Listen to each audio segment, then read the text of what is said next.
J'adore ce plan. Django nous offre un sublime chemin sur la corde Do 7. À savoir, comment traverser le manche pour aller du Fa, 13e case, corde de Mi aigu, au Si bémol, 6e case, corde de Mi grave.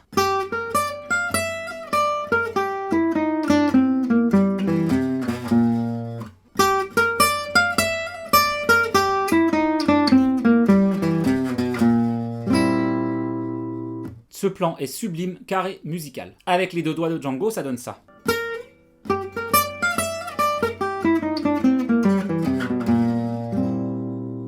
Je finis avec la petite triade de Do majeur ici. Ça, c'est la 7e. On remarque souvent cette idée de descendre jusqu'à la 7e d'un accord 7 chez Angelo de Bar.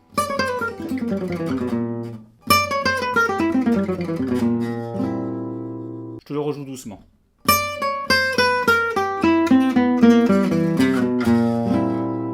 En fait, qu'est-ce qui se passe quand on fait ça? Eh bien, ça nous permet de shifter de position et de développer de nouvelles idées, notamment en utilisant la technique du Cage System. Si tu veux en savoir plus, je t'invite à regarder cette vidéo, car le concept est vraiment top. En fait, quand tu joues en position, ici, si tu es sur Do 7, tu vas avoir des idées sur cette position. Et tu vas résoudre ici, par exemple. Et là, le fait de démancher, on va se retrouver à un autre endroit du manche, ce qui va nous amener d'autres possibilités. Je pourrais par exemple faire ça. Là, une fois que je suis ici, je monte l'arpège et je résous. Je me retrouve en Fa majeur avec une position de Do majeur. Il faut que tu connaisses le catch system pour comprendre ce que je suis en train de dire. Mesure 4 maintenant. On parle beaucoup d'anticipation et de répétition dans les dernières vidéos. Et forcément, comme on dit, on ne change pas une équipe qui gagne. Donc ne soyons pas étonnés de retrouver ces idées gagnantes ici, une fois de plus.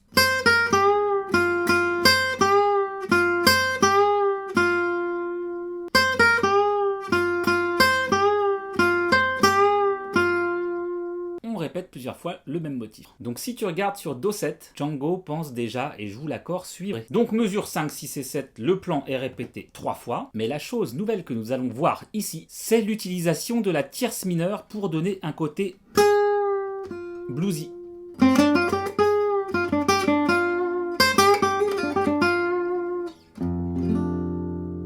Donc voyons le mode blues maintenant, le mode des modes. C'est le début du game en jazz, c'est le blues. Donc on va voir maintenant comment jouer sur l'ambiguïté majeur-mineur. Et en jazz, évidemment, on en use et on abuse. Et il y a un morceau que j'adore pour illustrer ça, c'est Can You Feel It des Jackson 5.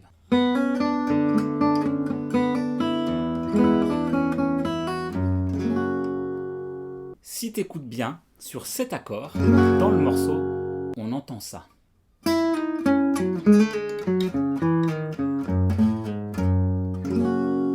On a vraiment la tierce mineure sur l'accord majeur. Donc là, dans Avalon, sur le Fa 6, si je joue le plan, ça donne ça.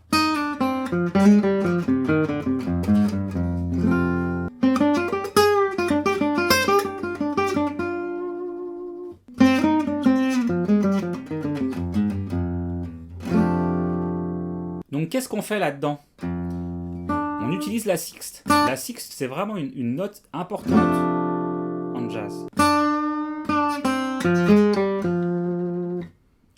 Et au lieu d'utiliser la tierce majeure, au lieu de faire ça, on joue mineur.